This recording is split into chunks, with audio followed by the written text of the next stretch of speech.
Okay, so buffers are probably one of the hardest things we will do in AP Chem. The math itself, again, not the hard part. The hard part is always recognizing them.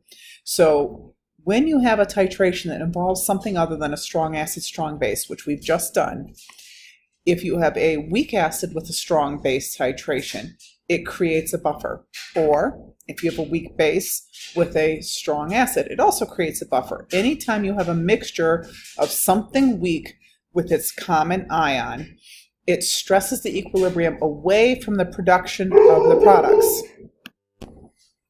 If you have a weak base mixed with its common ion, it also creates a buffer, and it stresses the equilibrium away from the production of hydroxide. So buffers are really good at resisting changes in pH, even if you add a strong acid or a strong base. And the way they do it is they have both parts of a weak thing. They have a weak acid and a common anion, or they have a weak base and the common cation. And because they have both a weak base and a weak acid, depending on what you add to it, if you add strong acid or strong base, something can always react with it and not allow the pH to be changed very much. Okay, they set up an equilibrium. If you adjust the concentrations, you can pretty much make a buffer of pretty much any pH that you want. Your blood is actually a buffer, contains a buffer in it that prevents the pH of your blood from changing very much. The biggest thing you want to do is pay attention to what you have floating in solution. So identify the major species present. You're going to set up the dissociation reaction. It is either going to start with a weak acid or a weak base, and you're going to add water to it. You're going to set up an ice table, but if it's a buffer, one of your products is not going to start at 0. One of your products is going to start at a number other than 0. And then you're just going to use a Ka if you're starting with a weak acid, or Kb if it's a weak base, and then figure out what you have floating around. So just a quick reminder of how to do calculations with weak acids or weak bases. I'm going to kind of show you how to do it. You have HF plus H2O. That's a weak acid, starts with an H, it has a Ka, produces H3O plus and F minus. Starts at 0, 0.15, 0, and 0, minus X plus X plus X. 0.15 minus X. You get X squared over 0.15 minus X equals the Ka. And because this is a weak acid, you can assume X is 0 with respect to 0.15, 7.2, E negative 4 is the Ka. X ends up being 0.0108, and the pH is 1.98. Okay, so weak acid has a pH less than 7, not quite as low as, say, a strong acid might be, but definitely below a salt would be. Now this one, if I look at this one, I notice it starts with a metal, and it doesn't end in OH. Tells me that this is a salt, and it is actually a basic salt, comes from a strong base, weak acid. So I get rid of the Na. My reaction is F minus plus H2O, produces H3O plus, and, so I lied, HF, and hydroxide. Set up your ice table. This is 0.15, big X, 0, 0, plus X, plus X. I wish it would stop doing this. Minus X. You end up with X squared over 0.15 minus X equals, but this is a base, that means I need the Kb. 1e negative 14 over 7.2 e negative 4.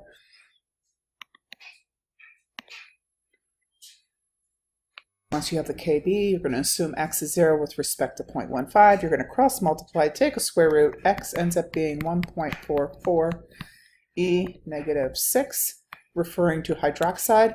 So if you do negative log of that, you'll get the POH, and the pH of this is 8.16. And again, it's a basic salt. It technically has a pH greater than 7, but tends to be a little closer to 7 because it is a salt. Now, What happens when you have a solution containing both of them? This is the acid, this is the salt. The spectator is Na+, so the dissociation reaction looks like this. HF plus H2O produces H3O+ and F-. So when you're setting up your ice table, this starts at 0.15 because that's what the acid starts at. The H3O+ starts at 0, but the F- comes from here, comes from that salt. It starts at 0.15. So you subtract x, 0.15 minus x, x and 0.15 plus x. When you set this up, you're going to set it up as a Ka. Ka is products over reactants. In this case, x times 0.15 plus x over 0.15 minus x equals the 7.2 E negative 4 from the previous slide. But you're going to assume x is 0 with respect to 0.15. So what you have is you have x times 0.15 over 0.15 equals that. So x is 7.2 E negative 4. And if you do negative log of that, you'll find that the pH is now 3.14. Before, when it was just the acid by itself, God, I hate when it does this.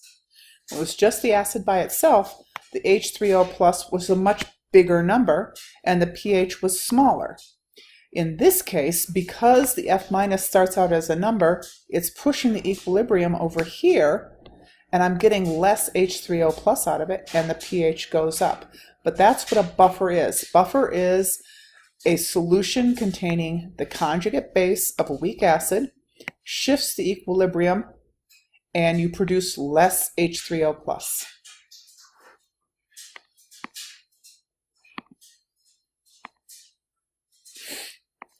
So now, if I had to do this one, again, I'm going to recognize I have a buffer. Okay, they won't always tell you that, but it is a buffer. And I have this, and I see Kb. And then I see this guy, and I notice it ends in NO3. That tells me that is an acidic salt. I'm going to get rid of the NO3. Okay, so this is my salt. NO3 is the spectator, so we're going to write the reaction. So you have CH3, always start with the weak base, the thing you have the K for. All right, add it to water. It's going to act like a way a base does. It's going to take on a proton and produce hydroxide.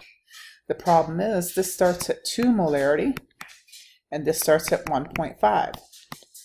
But you still do the same setup as you've been doing all along. You get x squared, not x squared. Sorry, I'm getting all messed up because the thing keeps changing slides on me. 0.15 plus x, I lied, 1.5, times x over 2 minus x equals, this is the base, I want to use that Kb, 6.4 E negative 5. You're going to assume that x is 0 with respect to 1.5 and 2. So all you have to do is cross multiply.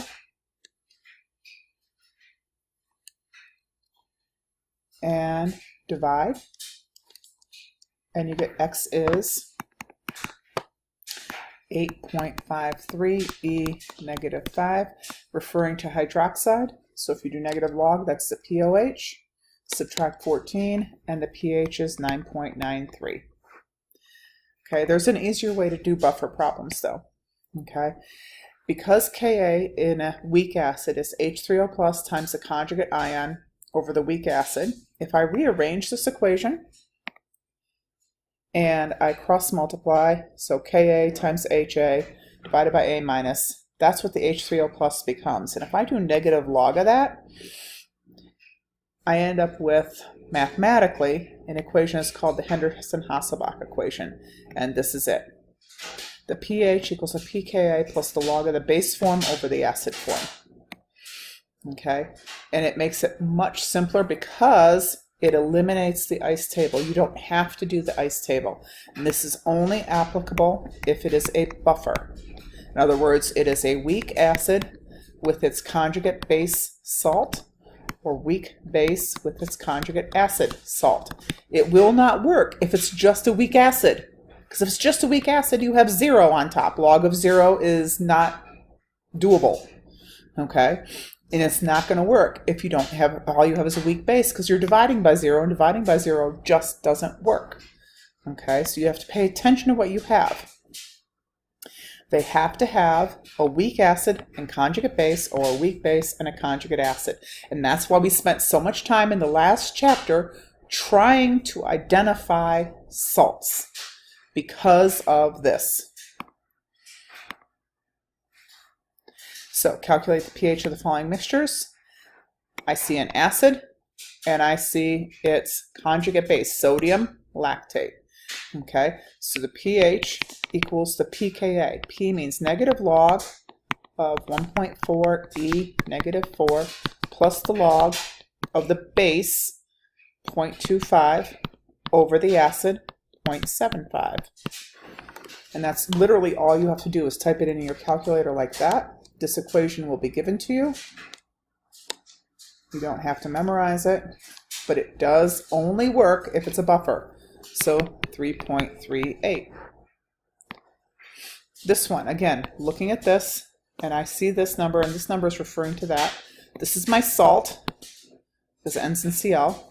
That's a base. The pH equals the pKa plus the log of the base over the acid, and it is molarities. I have the Kb. So in order to do this, I need negative log 1e negative 14 over 1.8 e negative 5 plus the log, and I have to recognize this is my base, 0.25 over 0.4 equals 9.05. Okay, much simpler. You could set up the ice table, but you wouldn't have to. Okay, buffer capacity I'm going to talk about, although technically it would only be a multiple choice kind of question on the exam, but I want you to understand where it comes from, or why we say that they resist changes in pH. So best buffers have a ratio where the concentration of the base to the acid is 1:1, and the concentrations are relatively high. That ratio is the most resistant to change, and it's true when the concentrations are equal and when the concentrations are high. And the reason why is if the concentrations are equal, the pH equals the pKa plus the log of the base, which is 1 over 1. Log of 1 is 0. The pH is the pKa. And I'll show you what that looks like. When you add a strong acid or a strong base to a buffer, buffers are extremely resistant to changes in pH, even when you add a strong acid or a strong base to the solution. I'm going to show you how to do this. It is not a requirement, but I want you to understand how the pH changes drastically if it's not a buffer, and how it doesn't change drastically if it is. Okay, so if I add 0.1 moles of HCl added to 1 liter of water, what that means is the H3O plus from the HCl being a strong acid is 0.1 molarity. And 100% of it turns into H3O plus. That means the pH of this is 1. Water by itself has a pH of 7. It went from 7 to 1, like that. Very, very quick change in pH because water is not a buffer. Now I'm going to show you what happens when you add 0.1 moles of HCl added to 1 liter of buffer. I'm going to change this though. 1 molarity and 1 molarity. Now that's a buffer. And to find the pH of this, given the Ka from the previous slide, pH of that buffer is negative log of the Ka plus the log of the base, basic salt, 1, over the weak acid, 1, which means the pH of this buffer is 3.14. Now I'm going to show you the math for this, not something I expect you guys to do, but I'm going to just show you. HCl is a strong acid. I have H3O+. When I add it to my buffer here, it's going to react with the version of that buffer that is the base, my basic salt. It's going to react with the F minus. And what I'm going to get is I'm going to get HF plus water. Okay? And so in order to do a reaction with a strong acid and a weak base, I'm actually going to do how many moles I have. So I have 0.1 moles of this guy. 1 molarity times 1 liter is 1 mole here, and I have 1 mole here, and water doesn't matter. They are going to react, and I'll show you how to do this when we do the titrations, but they react in terms of moles. So I lose all of my strong acid, and I lose an equivalent amount of my weak base, and I add here. So what I have left is I have no strong acid, 0.9 of my base, and 1.1 of my weak acid. So the pH here is 3.14 plus the log of my base, 0.9 over 1.1. And when I do that math, I end up with a pH of 3.05. So it went from 3.14 to 3.05 with the same amount of HCl added to a buffer compared to the same amount of HCl added to pure water. So the pH changed hardly at all. And that's because I have the presence of a weak base and a weak acid, both of which are capable of helping to buffer or reduce the impact of that strong acid or strong base. So buffers contain a conjugate acid-base pair. One of the components of the buffer solution will minimize the effect of the strong acid or the strong base as long as you don't add a ton of it. Okay, when you exceed, you run out of your buffer, then obviously you're going to get weak acid or weak base. Now it won't be able to handle it as well.